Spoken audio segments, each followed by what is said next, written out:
નમસ્કાર, સમાચારો સાથે હું છું જયેશ. એજન્ડા એટ 9 માં સૌપ્રથમ વાત અમદાવાદ પ્લેન ક્રેશ લઈને કરીશું, કારણ કે તેને લઈને મહત્વપૂર્ણ અપડેટ આવી રહ્યા છે. અમદાવાદ પ્લેન ક્રેશ લઈને અત્યારે જે એવિએશન અને લીગલ ટીમ છે તે ક્રેશ સાઇટ પર પહોંચી છે.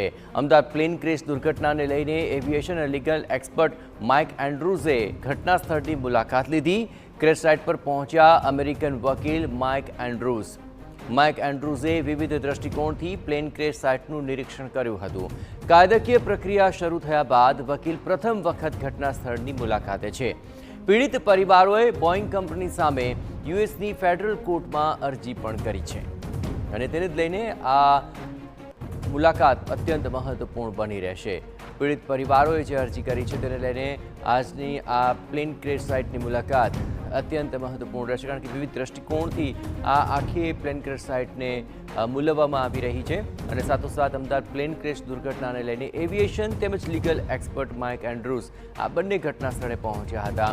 અને ક્રેશ સાઇટ પર પહોંચેલા અમેરિકન વકીલ માઇક એન્ડ્રુઝે વિવિધ દ્રષ્ટિકોણથી આ સાઇટનું નિરીક્ષણ કર્યું હતું.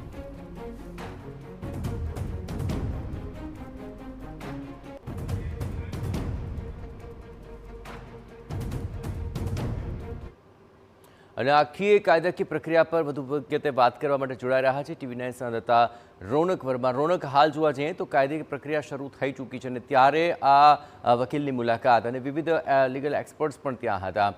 કઈ રીતે આ ઘટના સ્થળને તેઓ જોઈ રહ્યા છે અને તેને લઈને કેટલી મહત્વપૂર્ણ જાણકારી તેમને પ્રાપ્ત થશે? રોનક,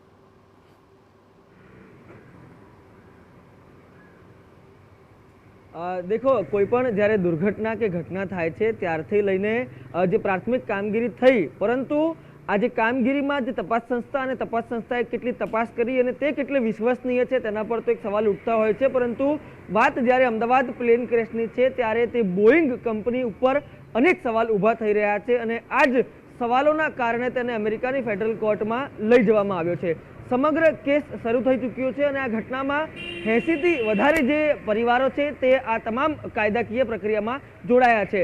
અમેરિકન એવિએશન એક્સપર્ટ જે માઇક એન્ડ્રુ છે તે આ કાયદાકીય લડાઈને સતત આગળ લઈ જઈ રહ્યા છે. ત્યારે તેમના દ્વારા જે અમદાવાદ પ્લેન ક્રેશ સાઇટ છે જે મારી પાછળ જોઈ રહ્યા છો તેની મુલાકાત છે તે તેમના દ્વારા લેવામાં આવી છે. મહત્વની વાત એ પણ છે કે ન માત્ર અમદાવાદ પરંતુ તેની સાથે સાથે વડોદરા, દીવ અને સુરતમાં પણ જે પીડિત પરિવારો છે તેમની મુલાકાત છે તે કરવામાં આવી છે. ન માત્ર એટલું પરંતુ અમદાવાદની આ જે પ્લેન ક્રેશ સાઇટ છે તેના પર વિવિધ પહેલું ઉપર જે નિરીક્ષણ છે તે પણ કરવામાં આવ્યું છે. ખાસ કરીને જ્યારે જે પ્રાથમિક તપાસ અહેવાલ આવ્યો છે તેમાં કહેવામાં આવ્યું છે કે જે ઈંધણની સ્વિચ હતી તે બંધ થવાને કારણે જે એન્જિન છે તે બંધ થયા હતા અને પરિણામે જે વિમાન છે તે ઉડતાની સાથે જ ધડાકાભેર આ જે દ્રશ્યો જોઈ રહ્યા છો ત્યાં આગળ આવીને પટકાયું હતું. આ તમામ બાબતોને બાદ કરતા હવે જ્યારે કાયદાકીય લડાઈ સતત આગળ વધી રહી છે તેવા સંજોગોમાં કયા કયા મુદ્દાઓને લઈને કોર્ટમાં જવું, શું શું ખામીઓ છે તે તૈયાર કરીને એક વિસ્તૃત અહેવાલ છે તે તૈયાર કરવામાં આવશે અને આ અહેવાલ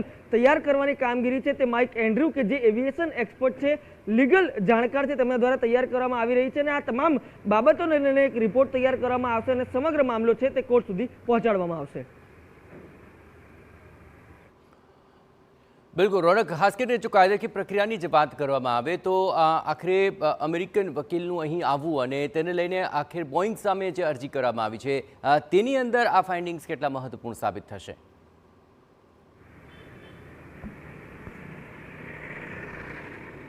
બિલકુલથી આમ જોવા જઈએ તો બોઈંગ સાથે સીધી લડત પણ આ કેસમાં આવી શકતી હતી, પરંતુ અમદાવાદ અને ગુજરાત કનેક્શન એટલા માટે મહત્વનું છે કેમ કે આ પ્લેન ક્રેશ સાઇટ જે છે તે બોઈંગ જ વિમાન હતું. આ ન માત્ર એટલું પરંતુ જે બોઈંગમાં જે દુર્ઘટના થઈ તેના કારણે અનેક લોકો છે તે મૃત્યુ પામ્યા હતા અને આ મૃત્યુ પામનાર લોકોના સ્વજનો છે તેમને પક્ષકાર તરીકે જોડવામાં આવ્યા હતા. એટલે કે આ તમામ પક્ષકારોને લઈને જે અનેક વાત કરવામાં આવે અને સીધા જ તેમને આ કેસમાં જોડી દેવામાં આવે, એટલે કે જે કેસની મજબૂતાઈ છે તે નક્કી કરે છે અને તેના જ કારણે તેમનો અમેરિકાથી સીધો ગુજરાત પ્રવાસ છે તે એટલા માટે જ મહત્વનો માનવામાં આવે છે. આ ઘટનામાં જે લોકો મૃતક છે, આ ઉપરાંત જે ઘટનામાં એક વ્યક્તિ એવો છે જેને પોતાનો જીવ બચાવ્યો હતો, તેમને પણ મળીને જો વિશેષ એક રિપોર્ટ છે તે તૈયાર કરવામાં આવશે અને આ તમામ રિપોર્ટને આધારે કોર્ટમાં જવામાં આવશે. એટલા માટે જ તેમની જે ગુજરાત મુલાકાત છે તે મહત્વની છે અને તેટલા માટે જ આ જે કેસ છે તે કોર્ટમાં તેને મજબૂત બનાવશે.